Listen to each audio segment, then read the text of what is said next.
지난주에는 여호수아서 22장부터 24장까지를 공부를 했는데 22장부터 24장까지의 주제는 하나님을 선택하라 라고 하는 것이었습니다. 영어 교재에는 chosen God, 즉 선택되신 하나님이라고 기록이 되어 있습니다. 가나안 땅을 정복하고 마침내 여호수아는 110세에 죽게 됩니다. 그런데 당시 상황이 좋지 않았습니다. 여호수아가 편히 눈을 감을 수가 없는 그러한 상황이었습니다. 이스라엘 백성들은 가나안 땅을 분배받은 후에 그들이 진멸하지 않고 남겨두었던 가나안 사람들의 문화와 종교의 영향을 받아서 우상을 숭배하고 타락한 삶을 살고 있었습니다. 그래서 여호수아는 죽기 전에 세겜에 이스라엘 백성들을 소집을 하였습니다. 그리고 그들에게 하나님과 세상 둘 중에 하나를 선택하라고 요구하였습니다. 이때는 이스라엘 백성들이 회개를 하며 자기들도 여호수아와 같이 하나님만 섬기겠다라고 그렇게 이야기를 하였지만 그들의 각오는 오래가지 못했습니다.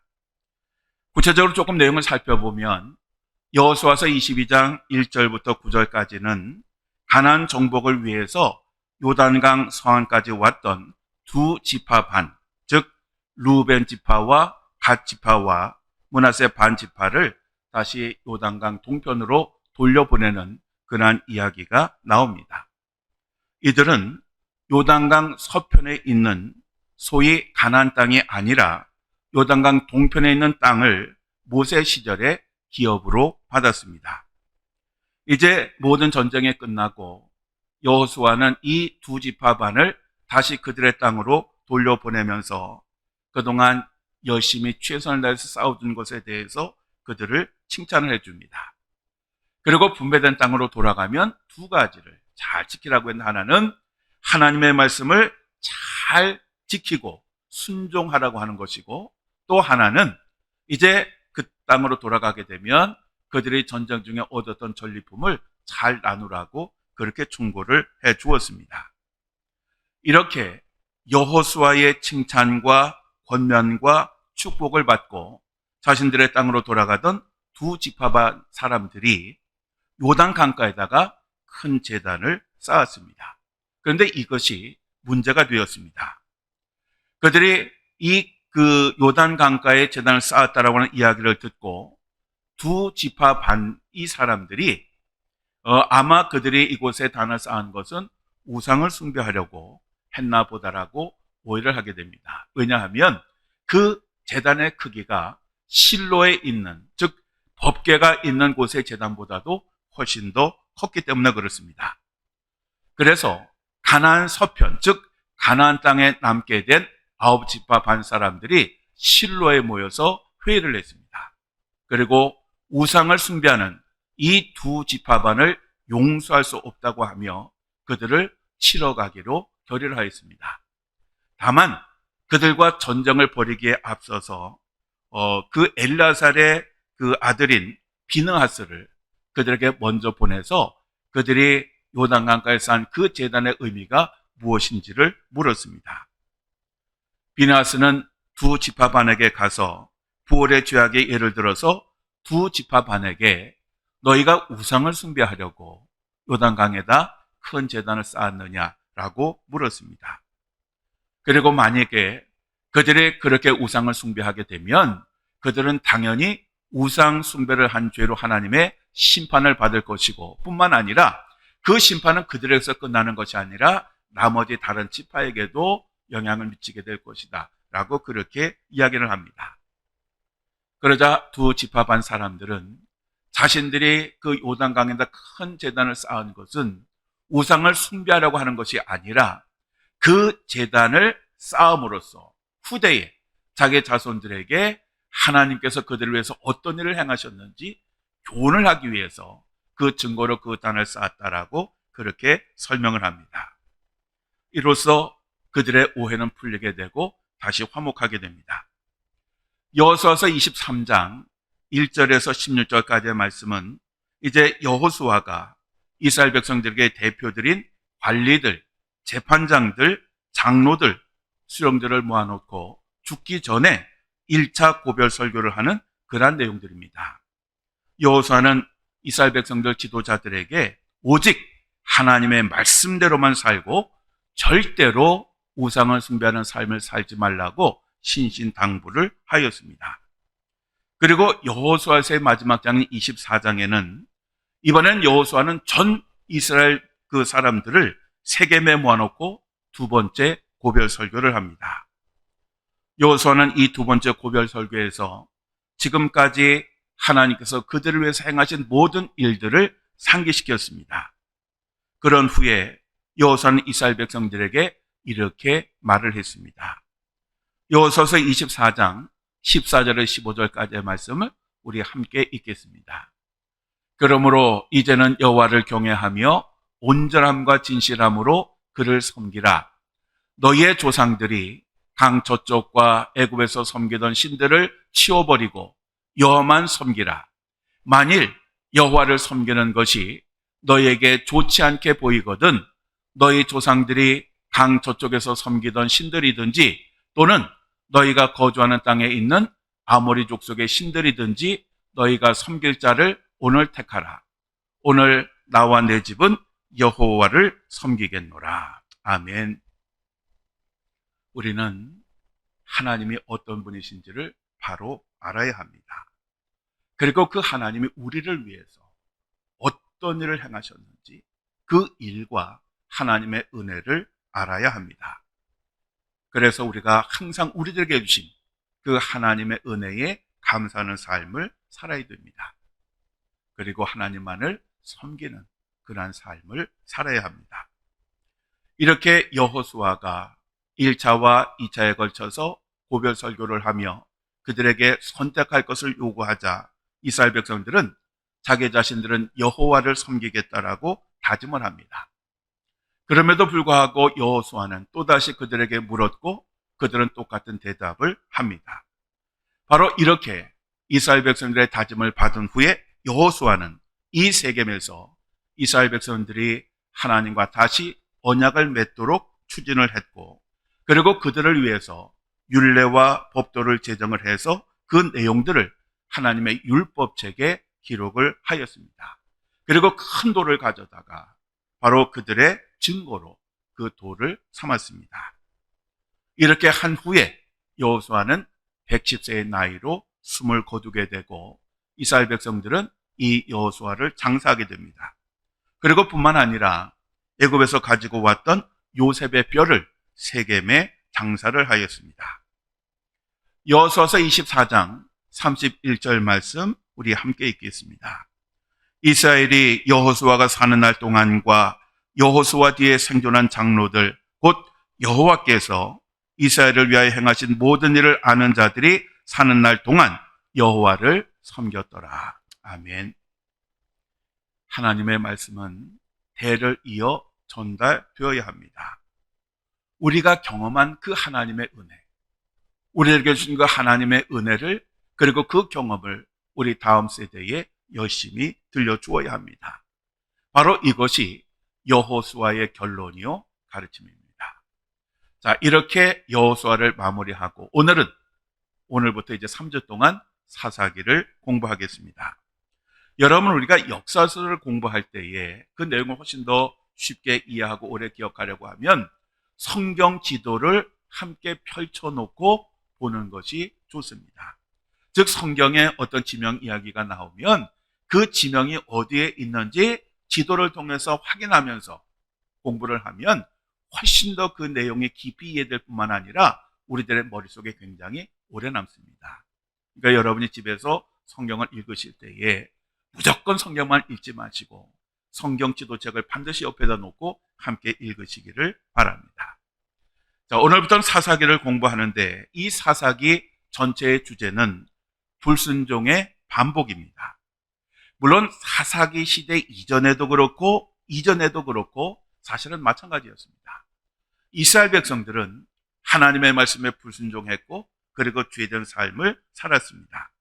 그렇지만 이러한 불순종의 과정이 아주 집중적으로 반복되었던 것이 사사시대였습니다. 사사기를 내용적으로 구분하면 세 개로 나눌 수가 있는데 1장부터 12장까지는 이스라엘 백성들의 그 불순종의 반복이 7번 계속해서 이루어지는 것을 이야기하고 있고 13장부터 16장까지는 그 유명한 사사 삼손에 대한 이야기, 그리고 17장부터 21장까지는 왕이 없는 이스라엘 백성들이 어떤 삶을 살았는지 그렇게 내용을 정리하고 있습니다. 이 사사 시대는 여호수아 시대와는 대상이 달랐습니다. 여호수아 이전을 가리켜서 출애굽 세대라고 말을 합니다. 이 출애굽 세대는 출애굽한 이후에 홍해를 가르시는 하나님의 놀라운 그 능력도 경험했고, 그리고 만나와 메추라기도 경험했고, 그리고 그 출애굽 과정에서 하나님께서 그들을 위해서 행하신 모든 일들을 경험했던 그러한 세대였습니다. 그리고 여호수아에서 나오는 세대는 광야 세대의 다음 세대로서 가나안 정복을 직접 체험한 그러한 세대였습니다. 즉 그들은 그냥 단순히 하나님을 아는 것이 아니라 체험적으로 하나님께서 어떤 분이신지, 자신들을 위해서 어떤 일을 행하셨는지를 직접 보고 듣고 체험했던 그러한 세대였습니다. 그들은 하나님의 말씀에 철저히 순종을 했고, 그 순종의 결과로 전쟁에서 승리를 거두고 땅을 기업으로 받을 수가 있었습니다. 사사기 2장 7절 말씀을 우리 함께 읽겠습니다. 백성이 여호수아가 사는 날 동안과 여호수아 뒤에 생존한 장로들, 곧 여호와께서 이스라엘을 위하여 행하신 모든 큰 일을 본 자들이 사는 날 동안에 여호와를 섬겼더라. 아멘. 하나님이 이스라엘을 위해서 행하신 모든 일들을 본 세대, 바로 이 세대가 여호수아 세대였습니다.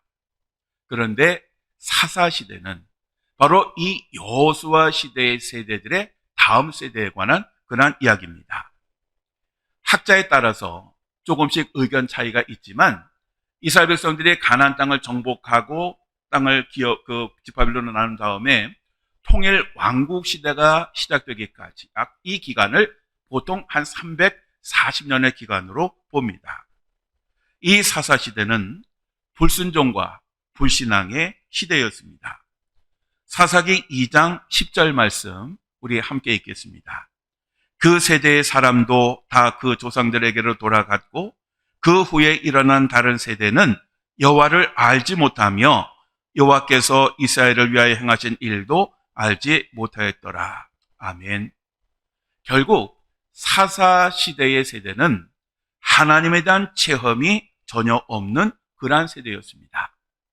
하나님에 대한 경험이 없으니까 그들은 악을 행하고 우상을 숭배하게 되었던 것입니다. 여기서 하나님을 알지 못했다라고 할 때 이 알다라고 하는 단어는 알아채다, 경험하다, 관계하다라고 하는 그런 의미의 단어입니다. 이것은 그들이 하나님을 지식적으로 몰랐다라고 하는 의미가 아니라 체험적으로 몰랐다라고 하는 그런 의미입니다. 지금 우리 자녀들의 세대가 위험한 이유가 바로 여기에 있습니다. 우리 세대는 가난하고 힘든 세대였습니다. 그래서 너무너무 힘들었기 때문에 오히려 하나님을 의지했고 열심히 신앙생활을 했고 기도도 열심히 했습니다. 그러다 보니 그렇게 열심히 하다 보니 많은 신앙적 체험을 가지고 있었습니다. 그렇기 때문에 시간이 지나도 흔들림이 없이 신앙생활을 하지만 우리 다음 세대는 아닙니다. 다음 세대는 지적으로는 하나님을 알지만 신앙적 체험이 적은 그런 세대입니다. 그러니까 쉽게 시험에 빠지게 되고 유혹에 쉽게 넘어가게 되고 세상의 문화에 쉽게 동화되고 그래서 교회를 떠나 죄된 삶을 살게 되는 것입니다. 이스라엘 백성들도 그랬습니다. 하나님을 알지 못하는 세대가 세상을 살다 보니까 그들은 하나님 앞에서 계속해서 죄를 지었습니다. 그러자 하나님께서 그들을 돌이키시기 위해서 재앙을 내리셨습니다. 우리 사사기 2장 15절 말씀 우리 함께 읽겠습니다. 그들이 어디로 가든지 여호와의 손이 그들에게 재앙을 내리시니 곧 여호와께서 말씀하신 것과 같고 여호와께서 그들에게 맹세하신 것과 같아서 그들의 괴로움이 심하였더라. 아멘. 즉 하나님은 하나님의 자녀들을 돌이키시기 위해서 그들에게 고난을 주셨고 괴로움을 주셨던 것입니다. 즉 사사시대에 이스라엘 백성들이 이방 민족들을 통해서 모진 고난과 고통과 눈물의 시간을 보냈던 것은 그들이 숭배하는 그 우상으로부터, 그 죄로부터 돌이키시기 위한 하나님의 뜻이었습니다. 그리고 회개하는 그 이스라엘 백성들을 하나님께서 구원하시기 위해서 사사라고 하는 지도자를 세워주셨습니다. 사사란 종교적인 수장이기도 하고 재판장이기도 하고 군사적인 지도자이기도 했습니다. 그런데 모든 사사가 이 세 가지 역할을 모두 수행한 것은 아닙니다. 즉 사사에 따라서 한 가지, 두 가지, 세 가지를 수행하기도 하였습니다. 그리고 이 사사는 전국적인 그런 지도자가 아니라 지역적인 그러한 지도자였습니다. 즉 사사는 이스라엘 전체의 지도자가 아니라 자신이 속한 지파를 중심으로 활동을 하였고 그리고 주변 지파들에게 영향을 미쳤습니다. 물론 우리가 사사기를 읽다 보면 이 사사를 이야기할 때 어느 지파의 사사, 또 어느 지파의 사람들이 죄를 지었더라, 우상을 숭배했더라 이렇게 표현되지 않고 이스라엘이 또 우상을 숭배하고 죄를 지었다 이렇게 표현을 합니다. 그래서 우리가 잘못 착각하면 이 사사들이 왕처럼 전 지파를 통제하는 그러한 지도자였구나라고 생각하지만 사실은 그렇지 않았습니다. 즉 그들은 항상 지파를 중심으로 세움을 받았고 지파를 중심으로 활동을 했습니다. 그리고 그들이 이방 민족의 그 압제 속에서 그들과 전쟁을 할 때에도 모든 12지파가 모여서 함께 전쟁을 벌인 것이 아니라 주변의 지파들, 그리고 비록 멀리 있지만 도와주기를 희망하는 지파들이 함께 와서 싸움을 했을 뿐입니다. 사사가 몇 명이었느냐 하는 이야기는 학자들마다 조금씩 다릅니다. 어떤 학자는 14명이라고도 하고 어떤 학자는 15명이라고도 합니다. 그런데 분명한 것은 사사기에는 12명의 사사에 관한 기록만 있습니다. 이 중에 6명의 사사를 대사사라고 하고 6명을 소사사라고 하는데 이 구분점이 그들의 능력이나 아니면 그들의 키가 커서 대사사, 소사사 이렇게 구분했던 것이 아니라 그들에 관한 기록이 많으면 대사사고 그들에 관한 기록이 작으면 소사사였습니다. 그래서 어떤 사사를 보면 딱 2절만 나오는 그런 사사도 있습니다. 또 당시 사사는 일반적인 왕과는 달랐습니다. 사사가 되는 것은 어떤 그 혈통을 따라서 이어져서 사사가 된 것도 아니고 아니면 강력한 힘이나 군대를 가지고 쿠데타를 일으켜서 사사가 되는 것도 아니었습니다. 사사가 되는 것은 하나님의 전적인 선택에 의해서였습니다. 그리고 사사는 이스라엘 전체를 통치하기 위해서 세움을 받은 것이 아니라 특별한 임무, 즉 이스라엘 백성들에게 시급한 그 문제를 해결하기 위해서 하나님께서 일시적으로 세우는 것이 사사였습니다. 그렇기 때문에 이 사사는 세습되는 것이 아니었습니다. 사사가 죽으면 그것으로 끝이었습니다. 우선 사사의 아들이었다고 혜택을 받는 것도 하나도 없었습니다. 하나님은 이스라엘 백성들이 가나안 문화에 젖어서 우상을 숭배하거나 죄를 지으면 그 가나안 땅에 살던 7개의 족속들 또는 모압과 암몬, 에돔 가운데 하나를 선택하셔서 그들로 하여금 이스라엘 백성들을 심판을 하셨습니다. 즉 이방 민족들은 하나님의 심판의 도구였습니다. 우리들은 잘못 이해하면 왜 거룩한 선민이 하나님을 믿지 않는 이방 민족들에게 그렇게 고난과 압제를 당했느냐고 하지만 그들 또한 하나님의 피조물이고 하나님의 역사 가운데 사용되었던 그러한 족속들이었습니다. 그러면 이렇게 이스라엘 백성들이 죄를 짓고 우상을 숭배해서 이방 민족에 침해받고 고난을 당하게 되면 그들은 그 고난에 시달리다가 자기 자신들의 죄를 깨닫고 회개를 하고 하나님께 부르짖게 됩니다. 그러면 하나님은 그들을 불쌍히 여기시고 사사를 세워서 이방 민족을 통해서 그들을 무너뜨리고 이스라엘 민족을 구원하셨습니다. 그러면 그 이스라엘 백성들은 그 사사가 사는 날 동안에는 하나님을 잘 섬기고 신앙생활도 잘하고 아주 평안한 시간을 보내게 됩니다. 그런데 그 사사가 죽으면 다시 이스라엘 백성들은 과거의 삶, 즉 우상을 숭배하고 죄된 삶으로 돌아가는데 그 심함이 이전보다 훨씬 심했습니다. 바로 이러한 과정이 사사시대에 7번이나 반복이 됩니다. 7이라고 하는 것은 성경에서 완전수입니다. 즉 사사시대에 죄의 순환이 7번 반복된 것은 오직 7번만 했다라고 하는 그런 개념이기보다는 이스라엘 백성들의 불순종과 죄악된 삶이 계속 반복되었다라고 하는 그러한 의미입니다. 그리고 사사들은 사실 별 볼 일 없는 사람들이 많았습니다. 세상적 관점에서 보면 예수님의 제자들과 똑같았습니다. 사사들 중에는 첩의 아들도 있었고 창녀의 아들이자 조폭 두목도 있었습니다. 삼손과 같이 하나님께 바쳐진 나실임에도 불구하고 성결하고는 전혀 상관이 없는 그러한 삶을 살았던 사람도 있었고 또 전쟁이라고는 전혀 모르는 소심한 농부들도 있었습니다. 그럼에도 불구하고 하나님은 그들을 사사로 세우셨고 그리고 그들이 사역을 감당하기 전에 하나님의 영을 그들에게 부어주셨고 하나님의 능력으로 그 사사의 사역을 감당하도록 도우셨던 것입니다. 즉 그들이 사사로 세움을 받은 것도 그들이 전쟁에서 승리를 거두게 된 것도 그리고 주어진 사역을 잘 감당할 수 있었던 것도 하나님의 도우심이 있었기 때문에 가능한 것이었습니다.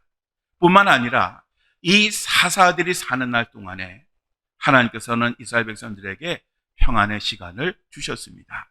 그리고 그들을 대적으로부터 지켜주시고 보호해 주셨습니다. 그렇지만 이러한 사사들이 죽으면 이스라엘 백성들은 다시 옛날의 시절로 돌아갔습니다. 사사 시대의 영적인 상태를 한마디로 정리하면 사사기 21장 25절에 나오는 말씀과 같습니다. 우리 함께 읽겠습니다. 그때에 이스라엘의 왕이 없으므로 사람이 각기 자기의 소견에 오른 대로 행하였더라. 아멘. 여기에 보면 그때 이스라엘의 왕이 없었다라고 이렇게 말을 합니다. 여기서의 왕이라고 하는 것은 인간적인, 즉 세상적인 왕이 아니라 하나님을 가리키는 것입니다. 하나님이 이스라엘 백성들의 마음에 없으니까 그들은 각자 자기의 생각대로 살았다라고 하는 것입니다. 그리고 자기의 마음대로 살았다라고 하는 것은 곧 영적으로 우상을 숭배하고 죄를 짓는 삶을 살았다는 것을 의미하는 것입니다. 바로 이것이 사사시대의 이스라엘 백성들의 영적인 삶이었습니다. 요즘 하나님을 믿지 않는 사람들을 보면 이 말씀을 쉽게 이해할 수 있습니다. 하나님을 믿지 않는 사람들은 자기 자신의 주인이 되어서 자기 마음대로, 자기의 욕심대로, 자기의 정욕대로 살아갑니다. 그런데 기독교인들 중에서도 이러한 사람들이 많이 있습니다. 교인이라고 하나님을 왕으로 모시고 사는 것이 아닙니다. 겉으로는 하나님을 믿는 것 같지만 결국 그들의 인생의 주인은 자신인 사람들이 많이 있습니다. 그래서 자기 잘난 멋에 사는 사람들이 모인 세상, 바로 이것이 오늘의 세상이고 사사시대의 모습이었습니다. 중세시대도 이 사사시대와 같이 아주 대표적인 불순종의 시대였습니다. 로마 가톨릭이 지배하는 그러한 세상이었지만 타락하고 부패하고 인간이 주인이 되는 그러한 세상이었습니다. 하나님의 이름으로 죄악이 만연했던 세상, 바로 그 세상이 중세시대였습니다. 그래서 하나님께서는 무슬림들을 통해서 그들을 치셨습니다. 예루살렘을 무슬림의 손에 넘기셨습니다. 그리고 소위 십자군 전쟁에서 철저하게 패하게 만드셨습니다.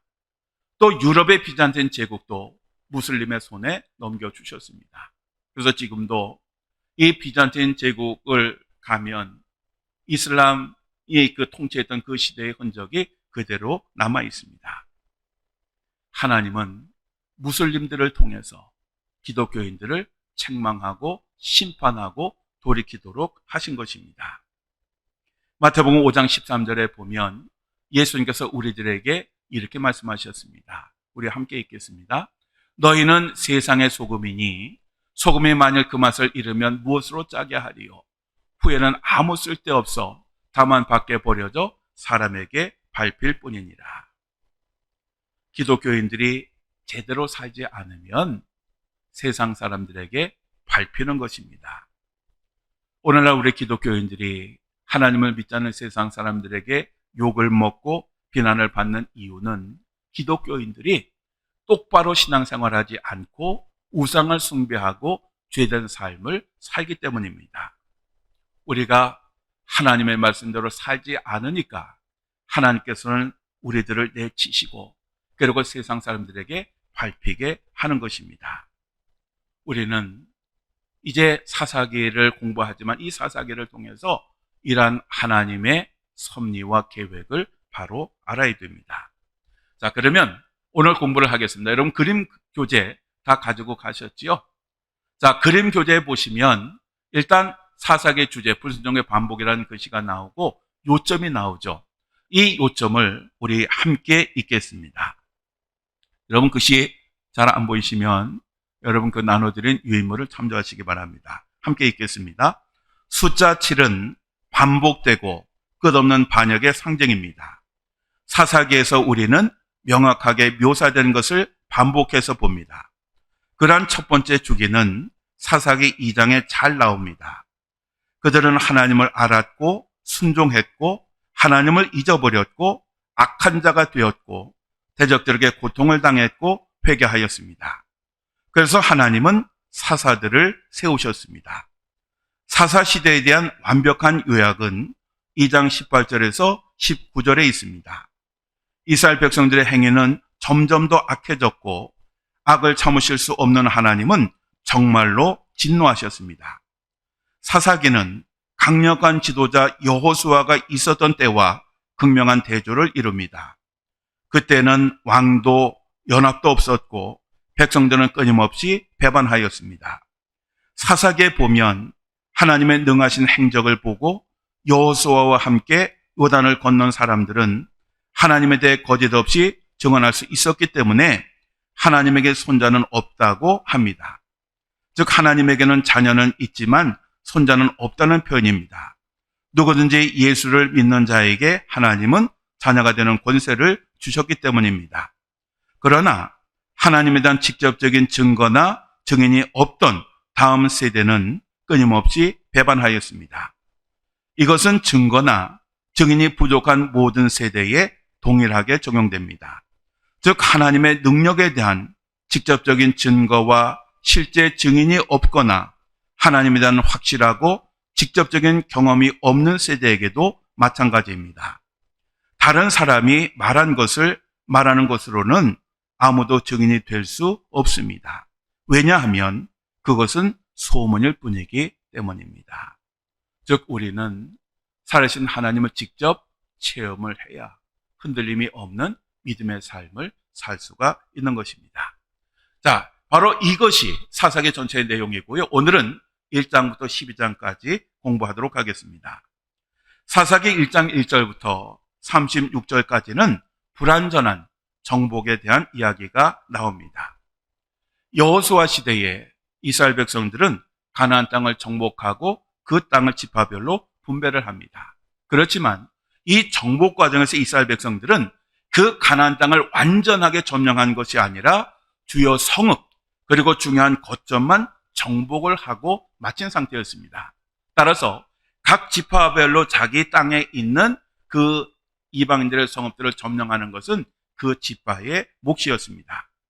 그래서 사사기 1장에는 각 지파별로 자신들의 그 영내에 있는 가나안 족속들과 전쟁을 벌이는 그런 이야기가 나옵니다. 그런데 이스라엘의 지파 가운데 유다 지파와 그리고 요셉의 자손인 므낫세 지파와 에브라임 지파는 자기들 영내에 있는 가나안 족속과의 전쟁에서 승리를 거두고 그 성읍들을 차지하게 됩니다. 그렇지만 이들이 아닌 스불론 지파와 아셀 지파와 납달리 지파와 단 지파는 정복에 실패하게 됩니다. 그래서 그들은 가나안 사람들과 함께 살게 됩니다. 또 단 지파의 경우는 전쟁을 시작했지만 오히려 아모리 사람들에게 땅에서 쫓겨나게 됩니다. 하나님이 밀어붙이실 때 열심히 했다면 아마 그들은 가나안 땅을 완전하게 정복을 했을 것입니다. 그런데 자기들 스스로가 그 전쟁의 속도를 조절하다가 결국 점령하지 못한 땅을 남겨두었고 바로 이 땅들이 그들에게 올무와 가시가 되게 됩니다. 바로 이것이 이들의 문제였습니다. 우리도 이 세상을 사는 동안 힘이 있을 때 열심히 해야 합니다. 하나님이 우리들에게 하라 하시면 조건을 따지지 말고 순종해야 됩니다. 많은 사람들이 어떤 사역이 주어지게 되면 지금은 어렵지만 나중에 여유가 되면, 나중에 제가 돈을 많이 벌면, 나중에 제 믿음이 성되어지면, 나중에 또 상황이 좋아지면 열심히 하겠다라고 그렇게 말을 합니다. 그렇지만 이러한 사람들은 결국 제대로 하나님 일을 할 수가 없습니다. 또 뿐만 아니라 우리가 늘 착각하는 것이 뭐냐면 우리는 내일을 알지 못하는 그러한 존재라고 하는 것입니다. 그런데 내일 내가 어떻게 될지 모르는데 내일 내가 열심히 하겠다라고 하는 말은 이치에 맞지 않는 그러한 말입니다. 우리들은 지금 바로 여기에서 하나님께 주신 일들을 열심히 감당을 해야 합니다. 사사기 2장 1절에서 23절을 보면 아까 말씀드린 것처럼 죄를 짓고 이방 민족의 압제로 고난을 당하고 고난과 압제 속에서 죄를 회개하고 하나님이 사사를 세우셔서 그들을 구원하시는 이 과정의 반복이 잘 설명이 되고 있습니다.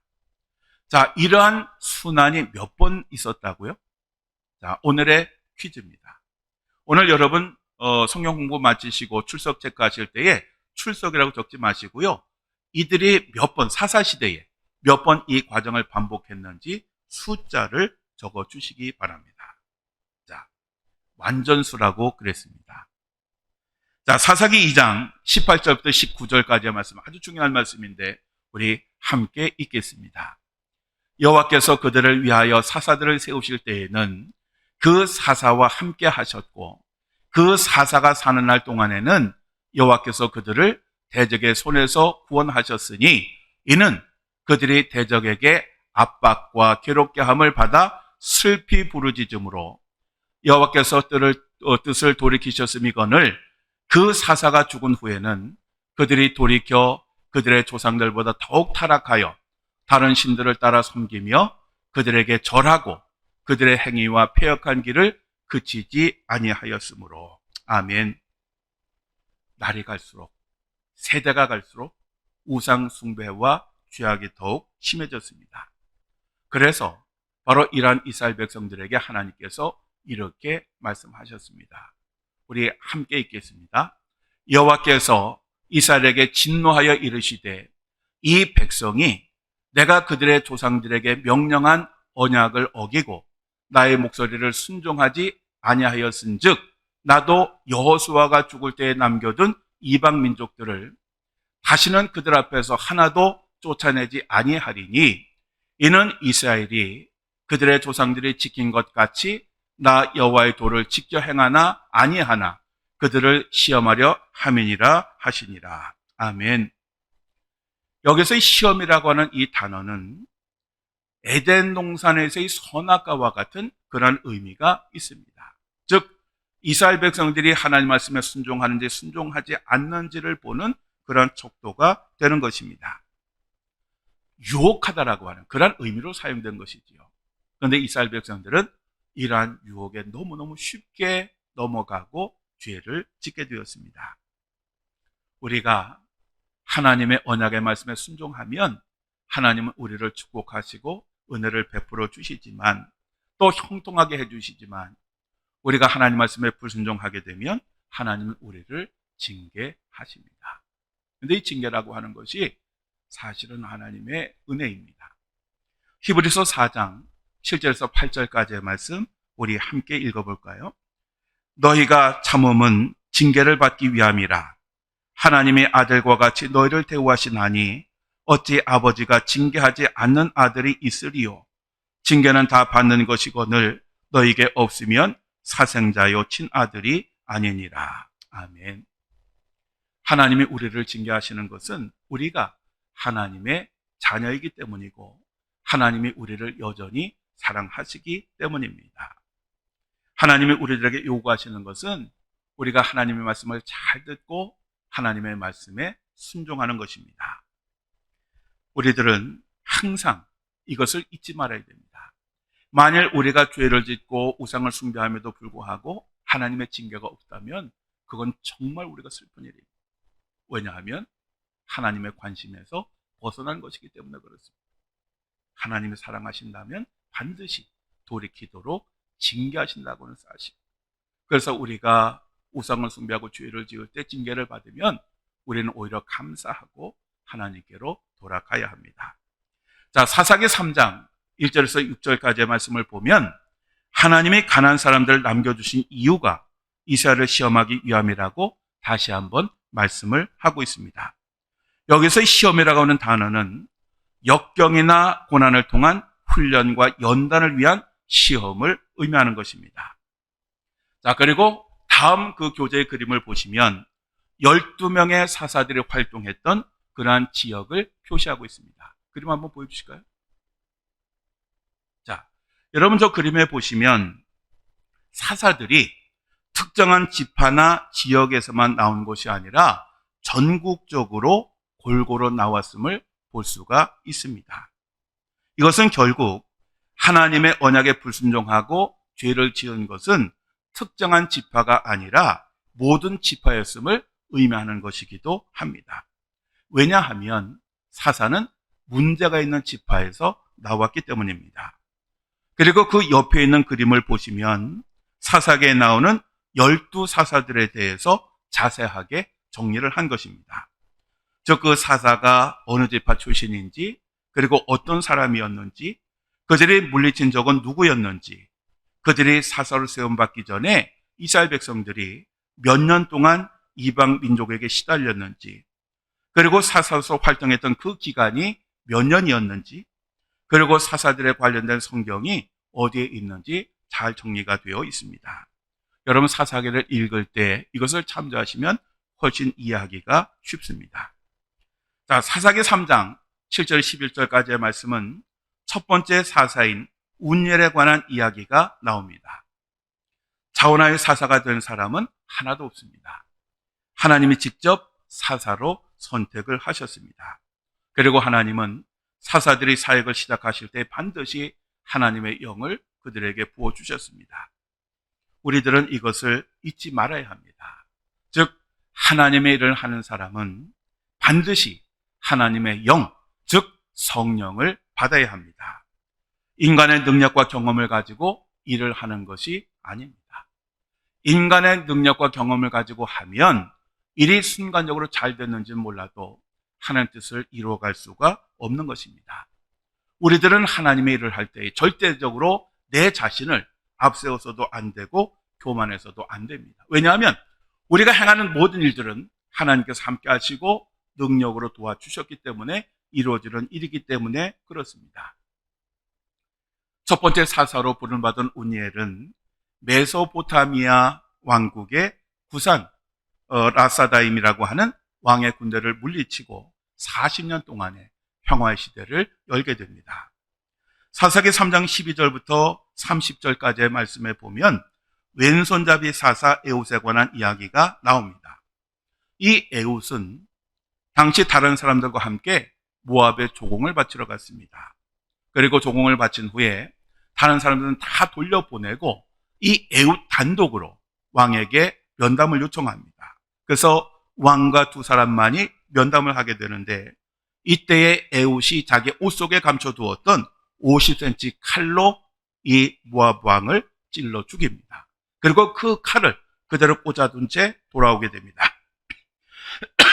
그리고 모압 맞은편 요단강 나루터를 장악을 합니다.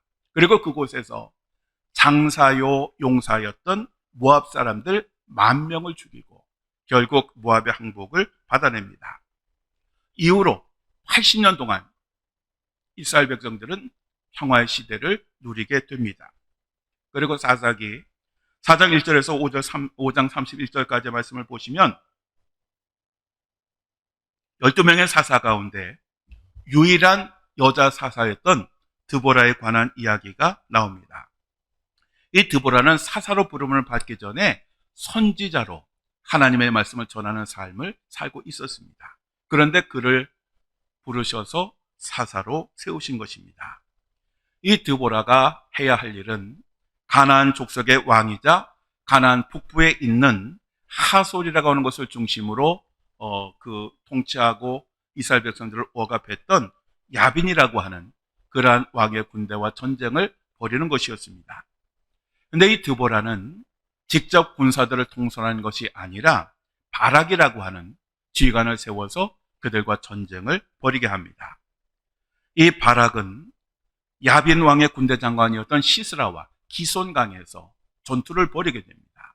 바로 그때에 하나님께서 폭우를 쏟아부으셨고 이 폭우로 인해서 불어난 강물이 시스라가 자랑하는 철병거 900대와 그 군대를 쓸려내리게 합니다.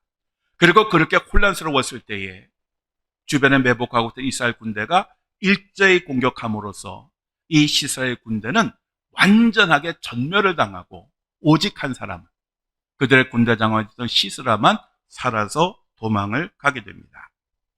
그리고 이 도망을 가던 이 시스라는 야일이라고 하는 여자에게 죽게 되는데 이 야일은 이 시스라의 관자놀이에 큰 말뚝을 박습니다.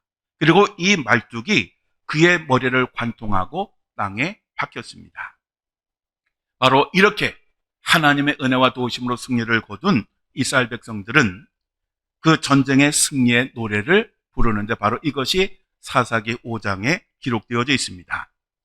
우리가 출애굽기 15장에 보면은 홍해를 가르게 하시고 그리고 애굽의 군대를 그 물에 수장시킨 그러한 하나님의 승리를 찬양하는 그러한 노래가 나옵니다.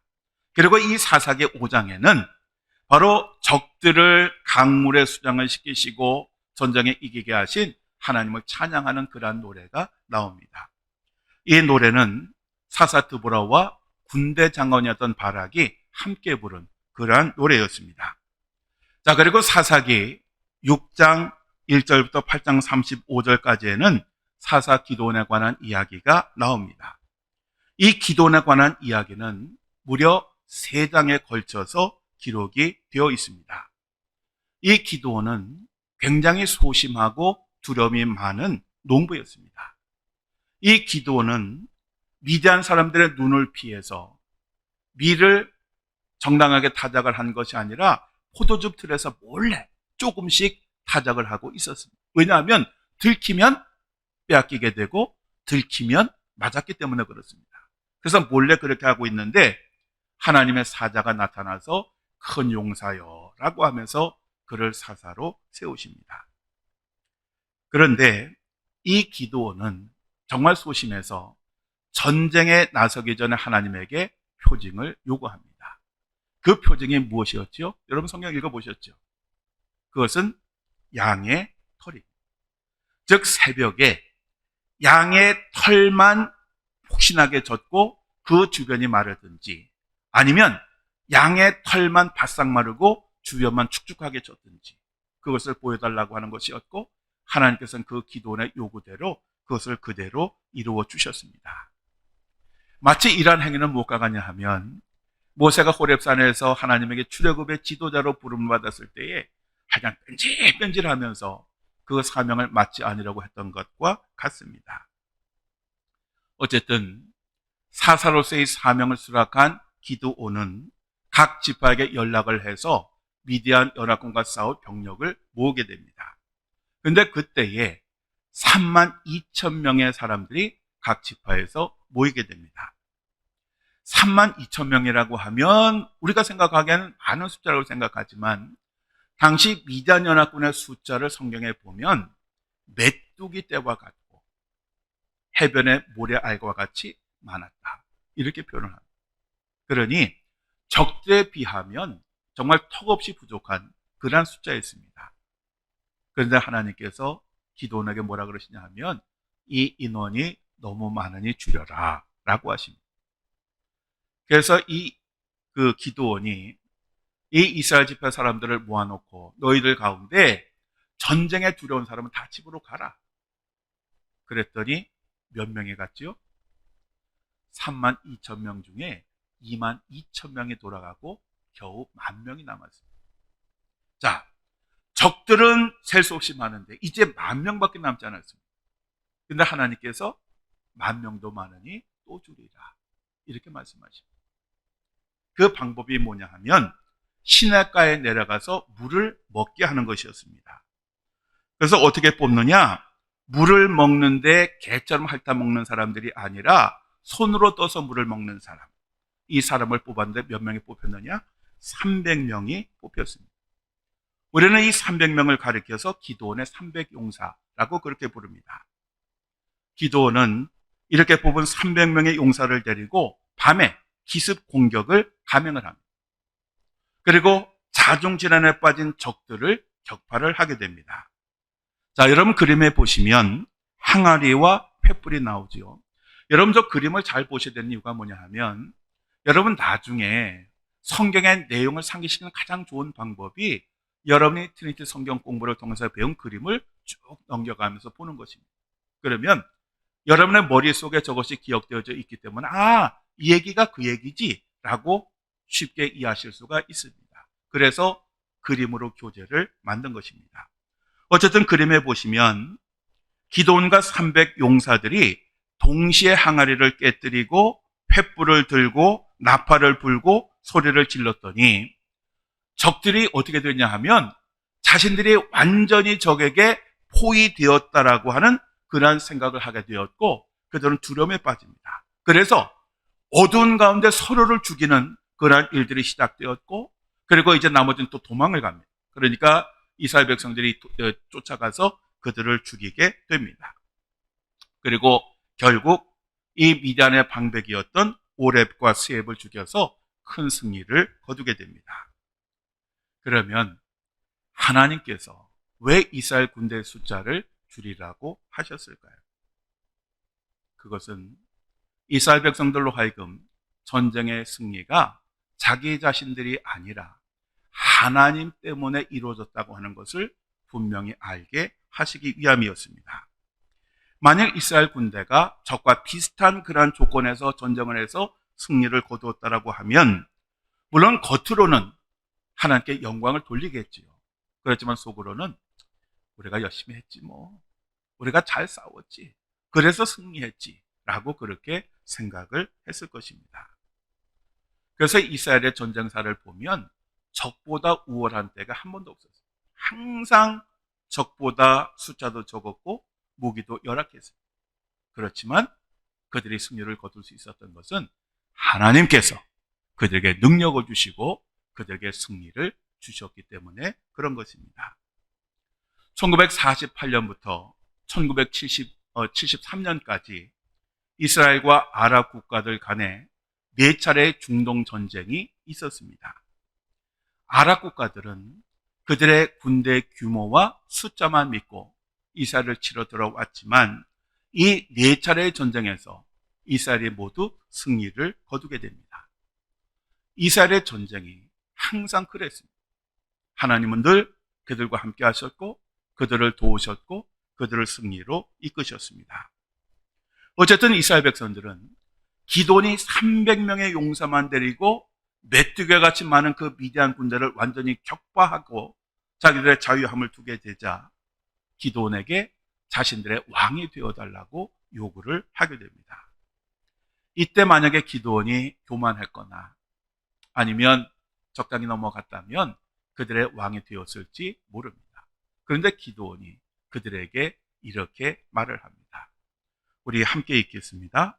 기드온이 그들에게 이르되 내가 너희를 다스리지 아니하겠고 나의 아들도 너희를 다스리지 아니할 것이요 여호와께서 너희를 다스리시리라 하니라. 아멘. 어떻게 보면 바로 이것이 사사기의 핵심입니다. 즉 하나님께서 원하시는 나라가 무엇인지를 잘 보여주는 그러한 대답입니다. 하나님이 이스라엘 백성들에게 왕과 군대를 주시지 않았던 것은 하나님께서 직접 다스리는 그러한 나라를 세우시기를 원하셨기 때문입니다. 그런데 이스라엘 백성들은 이러한 하나님의 뜻도 모르고 자신들의 왕 그리고 군대를 가진 이방 민족들이 강한 것을 보고 우리도 그렇게 되면 수탈을 당하지 않고 압제를 당하지 않을 것이라고 생각해서 계속 하나님에게 자신들의 왕, 자신들의 군대를 달라고 요구를 했던 것입니다. 그런데 바로 그들의 요구에 대한 대답, 힌트가 나옵니다. 사사기 9장 1절부터 57절까지의 말씀을 보면 아비멜렉이라고 하는 왕이 나옵니다. 이 아비멜렉을 사사로 보느냐 사사로 보지 않느냐라고 하는 그런 논란이 있기는 하지만 이 아비멜렉은 하나님이 세우신 사사가 아니었습니다. 어쨌든 기드온에게는 부인이 참 많았습니다. 그래서 기드온의 아들이 몇 명이냐 하면 무려 70명이나 있었습니다. 그럼 이 아비멜렉은 어떤 사람이냐? 첩의 아들이었습니다. 그러니까 정식으로 아내가 된 사람으로부터 70명의 아들이 있었고 그리고 첩으로부터 이 아비멜렉이라고 하는 아들이 있었습니다.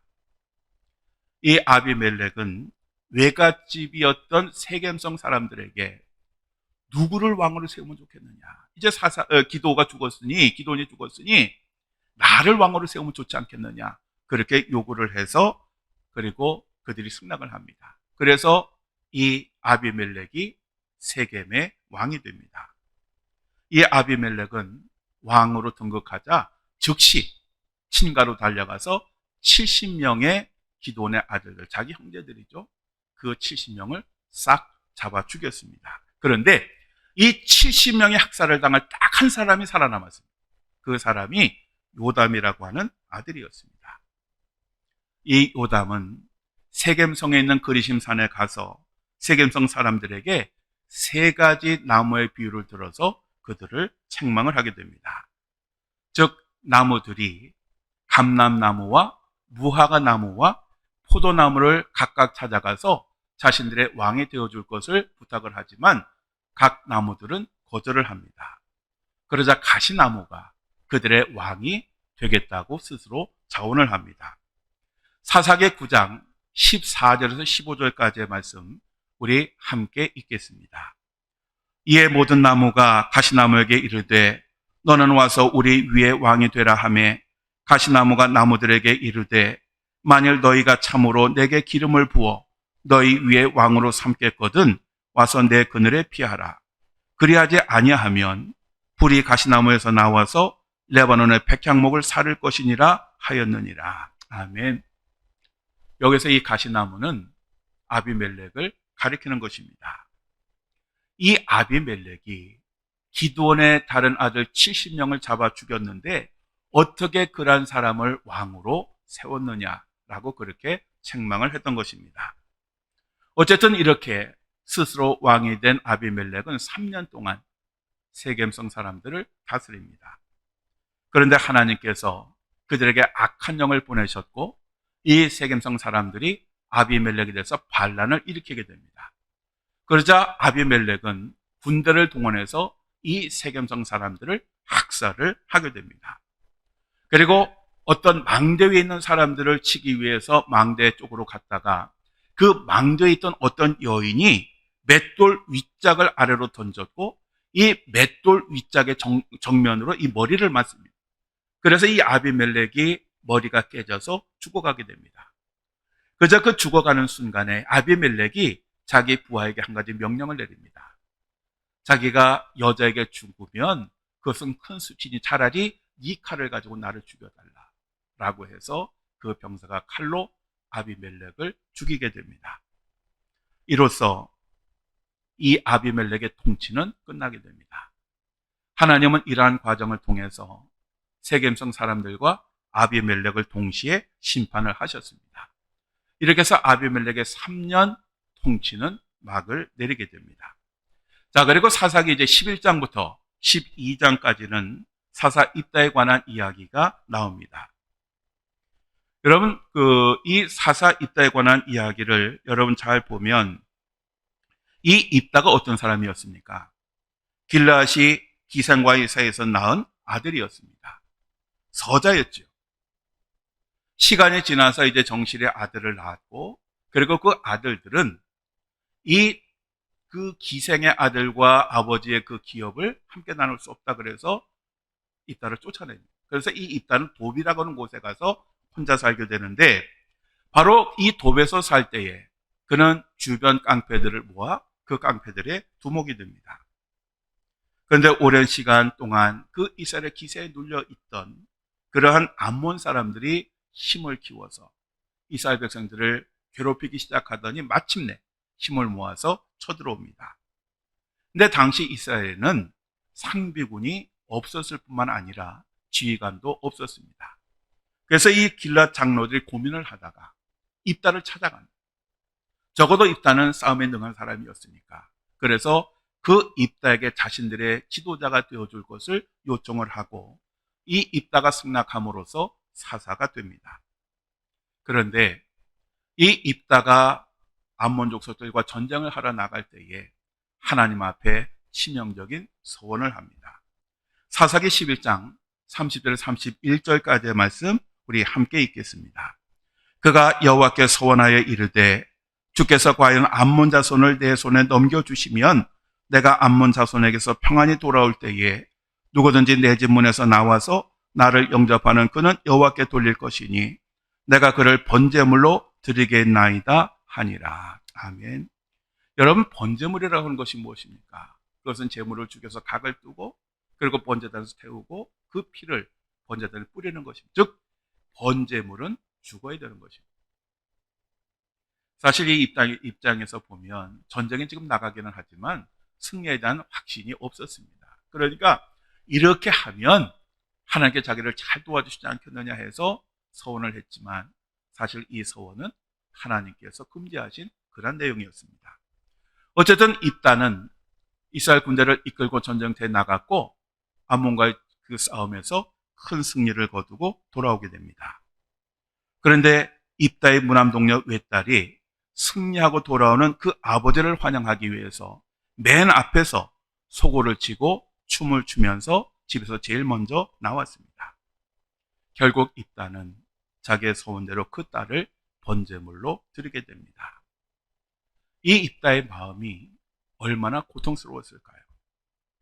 우리가 흔히 부모가 죽으면 산에 묻고 자식이 죽으면 가슴에 묻는다 라고 이렇게 표현을 합니다. 자기 자신의 잘못된 소원 때문에 사랑하는 무남동료 외딸을 죽이게 되었으니 그 마음이 얼마나 고통스러웠겠습니까? 그런데 그의 딸이 그를 돕습니다.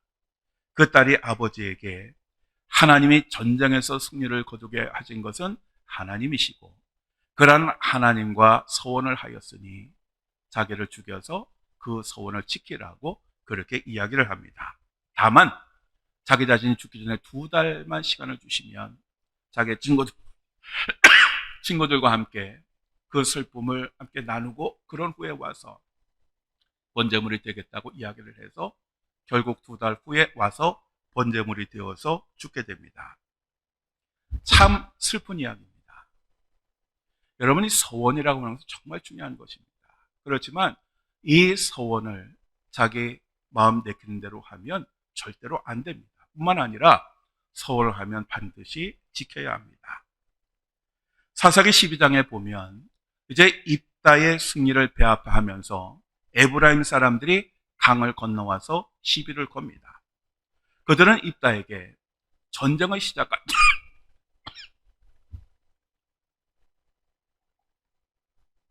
그들은 입다에게 전쟁을 시작할 때 왜 자기 자신에게 연락을 하지 않았느냐고 따집니다. 만약에 연락을 했다면 자기들도 와서 함께 싸웠을 텐데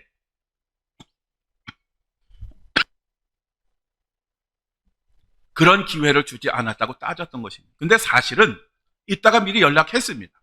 했는데 그때는 모른 척했어요. 아마도 승리에는 확신이 없었겠죠. 그런데 이따가 큰 승리를 거두었다고 하는 이야기를 듣고 전리품에 욕심이 생겼습니다. 그래서 와서 따졌던 것입니다. 사실 이 에브라임 사람들이 비열한 게 뭐냐 하면 기드온 때도 그랬습니다. 기드온이 자기들을 부르지 않았다고 따졌을 때 기드온은 그들을 잘 다독거렸습니다. 근데 입다는 그렇게 하지 않았습니다. 길라 사람들을 모아서 그들과 싸우고 큰 승리를 거두게 됩니다. 그리고 입다의 군대는 요단강 나루터를 장악하고 있다가 도망가는 에브라임 사람들을 잡아 죽이게 됩니다. 어쨌든 요단강을 건너려고 하면 반드시 그것을 통과해야 되기 때문에 그렇습니다. 근데 문제는 뭐냐 하면 외모로 보아서는 그 사람이 에브라임 사람인지 아닌지 알 수가 없었다는 것입니다. 그런데 기가 막힌 방법이 하나 있었습니다. 그것은 우리나라 그 경상도 사람들이 쌀을 발음하라고 하면 쌀 이렇게 못하고 살 이렇게 발음을 합니다. 마찬가지로 당시 에브라임 사람들은 쉽볼레라고 하는 단어를 쉽볼레라고 발음하지 못하고 십볼레라고 발음을 했습니다. 그래서 이 요단강 나루터에 오는 사람들에게 쉽볼레라고 하는 단어를 발음하게 시켰습니다. 그래서 쉽볼레라고 발음하면 살려주었고 십볼레라고 발음한 사람은 잡아 죽였습니다. 그래서 이 전쟁과 이 요단강 나루터에서 죽은 에브라임 사람이 몇 명이었느냐? 무려 4만 2천 명이었습니다. 어려울 때는 모른 척 하더니 무엇인가 얻을 것이 생기니까 욕심을 부렸다가 에브라임 지파 사람들이 이렇게 비참하게 죽었던 것입니다.